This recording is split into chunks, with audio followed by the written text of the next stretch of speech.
Good evening. Welcome to the August 21st meeting of the Columbus Utility Commission. It is 6:01, and Michelle, I'd like to call this meeting to order. Michelle, could you please do roll call? Yes.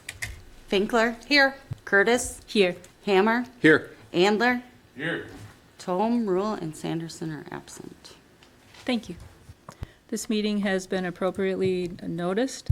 We take a motion to approve tonight's agenda. I'll move to approve. Second. All in favor, please say aye. Aye. Opposed? Motion passes. Anybody for public comment? No, so we'll move on to the consent agenda, which includes the approval of the July 24th, 2025 Columbus Utility Commission meeting minutes, approval of the Utility Department cash disbursement report and accounts payable report, and the outage report. I'll move to approve the consent agenda. I'll second. We need a I'm roll looking call over at on you this. just to see. Thank you. Hammer? Hammer? Aye. Finkler? Aye. Curtis? Aye. Andler? Aye. Motion carried. Thank you.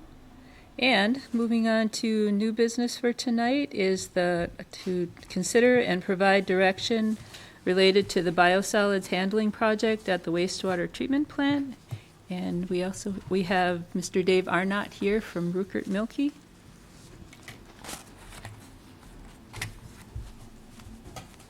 Good evening. Good evening.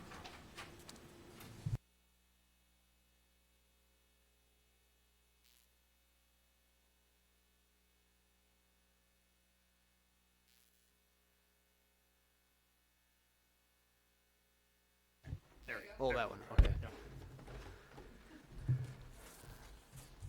Okay, I'm here tonight to present a summary of the biosolids project.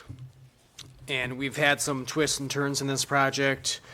So I made a summary and I gave it to Michelle a couple days ago, and I guess I plan to go through that summary, and also I've included a handout from Jeremy Roll, one of the operators at the wastewater plant, and he did a really good job of summarizing the present conditions. So the biosolids has been an ongoing issue with the wastewater plant for a while. To give a little bit of a history, the city conducted a study in 2014 in response to a concern of not having adequate storage of biosolids. DNR requires 180 days of storage of biosolids. So biosolids are the byproduct of the wastewater treatment process. They are applied to farm fields as a soil amendment. They have a high degree of nutrients in them. So they're beneficial to farmers, and they're beneficial to the city and utility in that it's a way to get rid of them and dispose of them. And they can't be applied to frozen soil, so that's why the DNR says that you have to have 180 days worth of storage at the wastewater plant. So the recommendation of the 2014 study was to continue to use the sludge cake process using your existing belt press and contract store if needed. The DNR accepted that. Reluctantly, they have been pushing the utility for a number of years for a more permanent solution to biosolid storage. So in number 3, in 2023, the utility conducted a facilities plan looking at this again, considering some new technologies that evolved since the 2014 study. And the recommendation in the facilities plan was a new type of press that would get a higher degree of solids so that the solids could be stacked higher. And also to provide an electric dehumidifier type dryer. We looked at a number of different dryers in that study. Number 4, the utility conducted pilot testing of both pieces of equipment in August of 2023. I believe a number of people elected officials came out and looked at that. Area farmers came out and looked at the pilot study, and it was well received. And then number 5, we had a task order for R&M to design and bid services for the project that was approved by the commission in December of 2023. Number 6, the utility director at that time asked us to do an additional analysis of dewatering equipment. We did that, and the volute press was selected and confirmed as a selected piece of equipment. The dryer was not looked at, and at this time, the wastewater plant started using an enzyme addition to their biosolids, and the initial tests were promising, but as that enzyme addition has continued to be used, it just isn't the long-term solution to the biosolids problem. It helps a little bit on the margins, but it's very, very expensive, and it's not the long-term answer to the biosolids. Number 7, the dryer was taken out of the project. A revised task order for design and bidding services was approved by the utility in December of 2024. And that's where we stand right now. With this new information with the enzyme, I put together a comparative analysis. The utility at this point is looking to go back to the dryer. So what I did is, on the second page of your handout, I have advantages and disadvantages. I'll just cover those real quick here, and then I'll answer questions.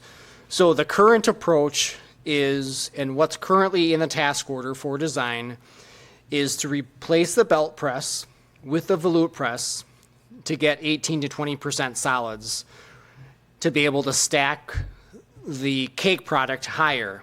So you have a nice building at the wastewater plant with concrete walls about 10 feet high. The issue is you can't stack it.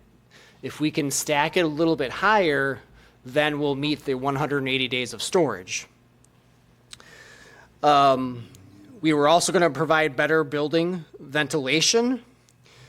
That will help a little bit, not a lot, with the drying. We were going to provide some concrete divider walls. So in several spots in the building, we would have 3 sides to stack the biosolids up against. So that should help with being able to stack a little bit higher, because instead of having one big room, you'll have these compartments. And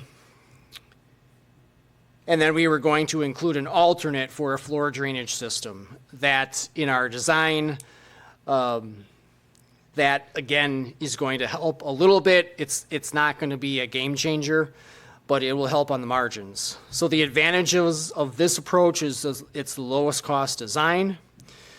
The approach would not cause a delay in bidding.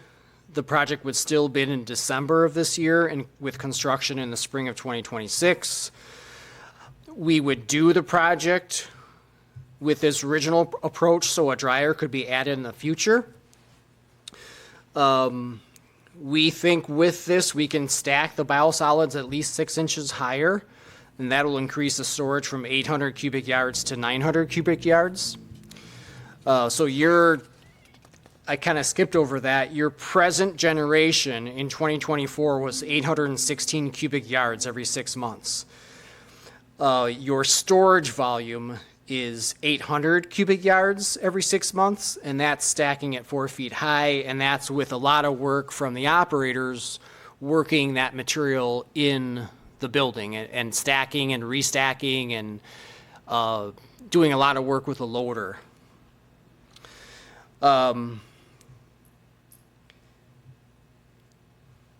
So the disadvantages to this option are there's an outside chance that the utility would still fall short of the 180 days of storage. Coordination with the DNR will be required. Right now, there's an approved facilities plan for this process at the plant that states that a dryer will be provided. So with this present approach, we would have to explain to the DNR, we think by doing these 3 or 4 things, we can meet the 180 days, and that the design allows flexibility to add a dryer in the future. The alternate is to go back to the original approach, and so this is the last page, provide a dryer in the current design. So the dryer manufacturer is a company called Shinsi. They're based out of China. When we looked at the biosolids facilities plan, we considered 3 different types of dryers. And this dryer had the lowest capital cost and operation and maintenance cost, mostly due to reduced energy usage significantly compared to the other 2 manufacturers. So the advantages of this approach would be no additional coordination with DNR. It would follow the approved facilities plan. The Shinsi mechanical design is sound and proven. We have talked to other plants that have this dryer in place. I believe Peter has talked to other plants that have this dryer in place. It's the most energy efficient compared to other types of dryers considered in the facilities plan. It's the least capital cost significantly. Farmers reacted positively to the dried product from the pilot testing in August of 2023. There was a small scale version of the dryer, and at that point the utility superintendent invited area farmers to look at the product, and the farmers and producers liked the product. And probably the biggest advantage is the 180-day storage requirement would be met without a doubt. There wouldn't be any lingering doubt. The utility would be positioned now and well into the future and have this issue resolved once and for all. The disadvantages, the additional project cost is $1 to $1.5 million. This would delay the project.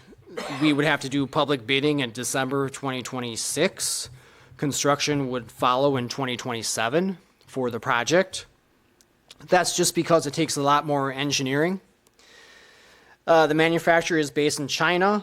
It's unclear how tariffs will play into the affected price. There could be a high degree of variability in the additional price for that.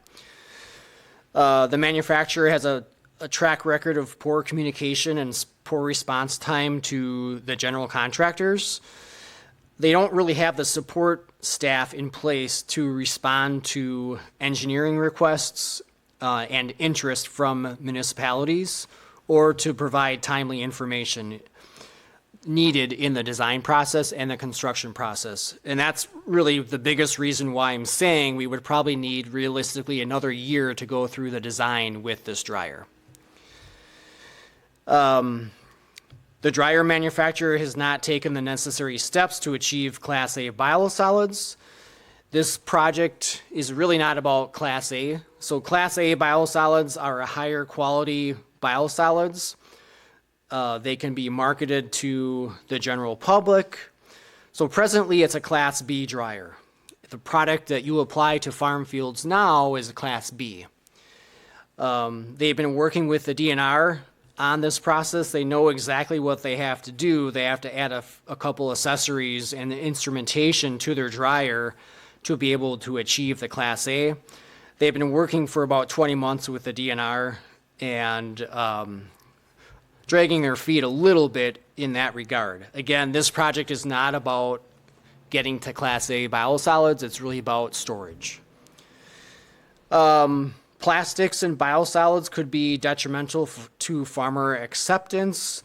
When we did the pilot in August of 2023, it was evident there were very, very small pieces of white plastics. We think we know where that was coming from. Peter has done coordination with that industry.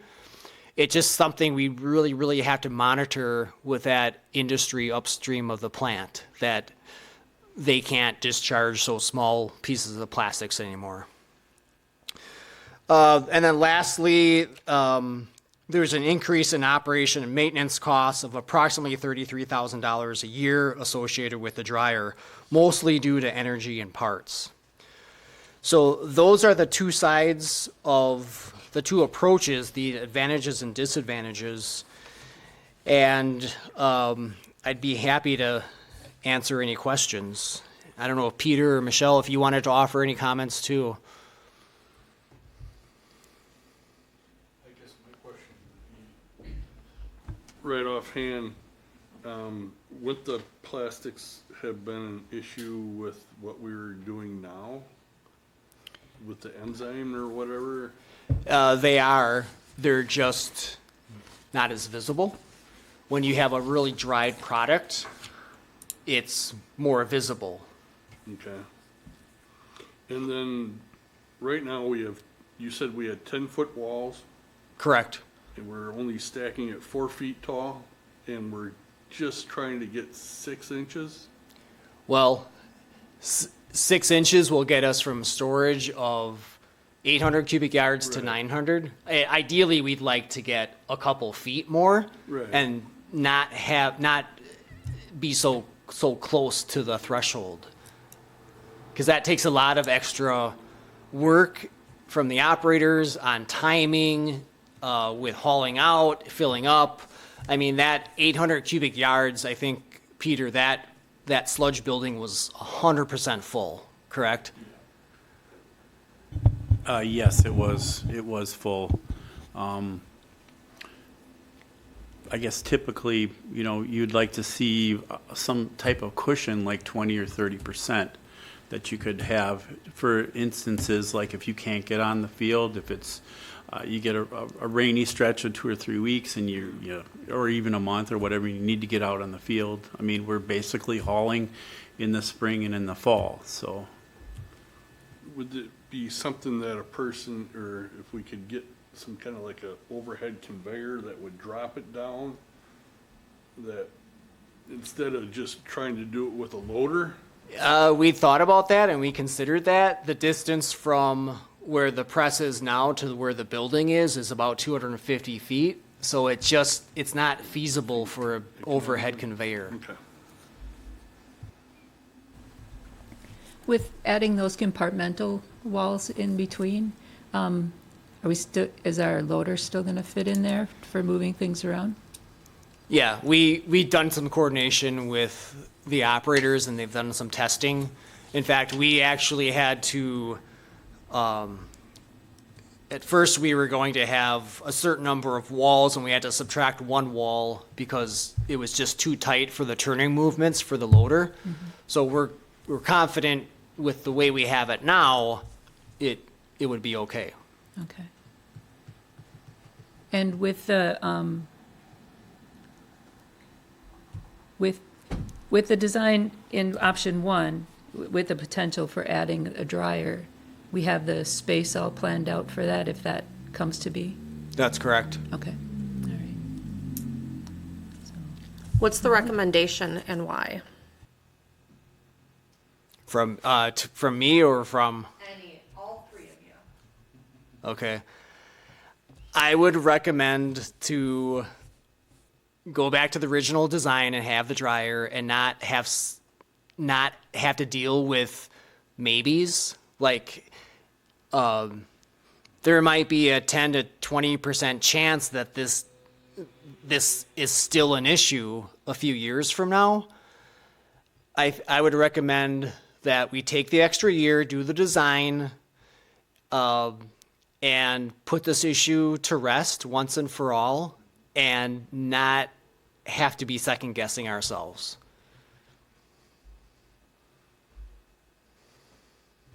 My thoughts exactly.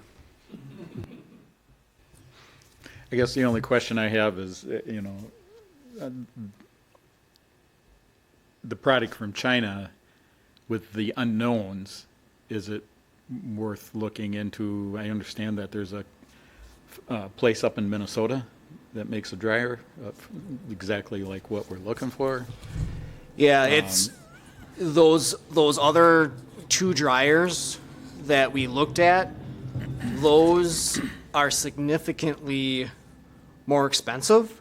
So just to give you an idea, so if we go back to the dryer, the final cost will be about $3.4 million of the project. The other two dryers were in the neighborhood of $6 to $6.5 million. And that's because typically those dryers are built for a little bit larger plants. The Shinsi dryer from China has a different type of technology, and they make a dryer more right-sized for Columbus.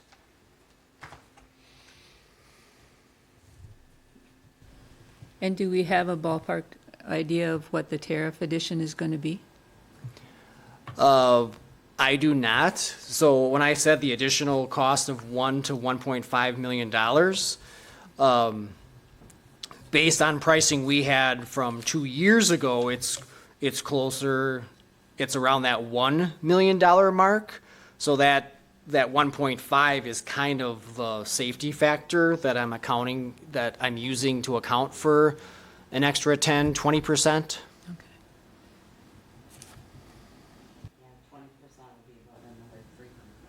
Okay, thank you. Yeah, I'm not asking you to have a crystal ball, so. Right.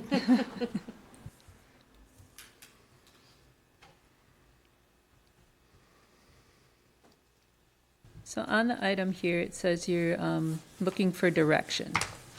So what is it you're looking for us to do tonight?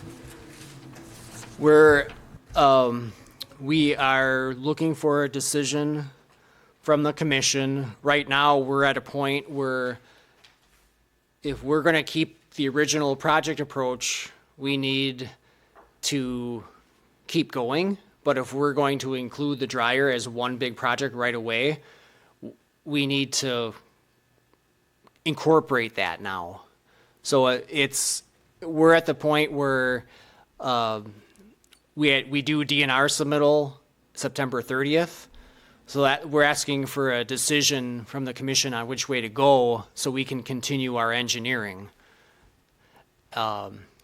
If the commission decides to keep the original design, we will certainly respect that, but then that means Rupert and Milky, we've got a sizable amount of work to do between now and September 30th for DNR submittal. And we'll be ready either way.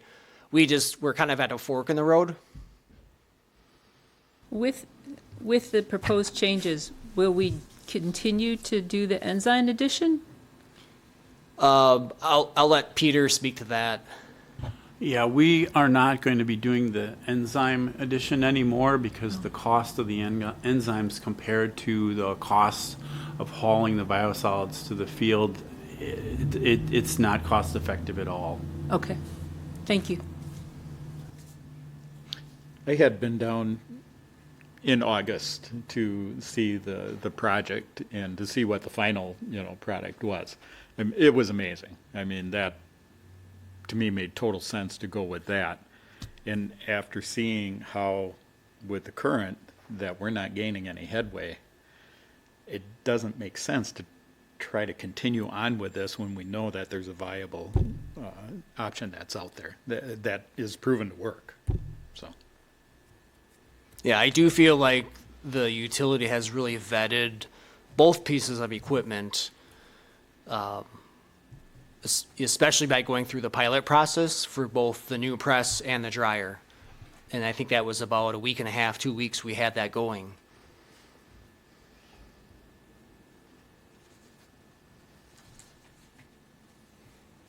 So I'm kind of at a loss on how to go forward here. Right, but we don't have that in the agenda, so.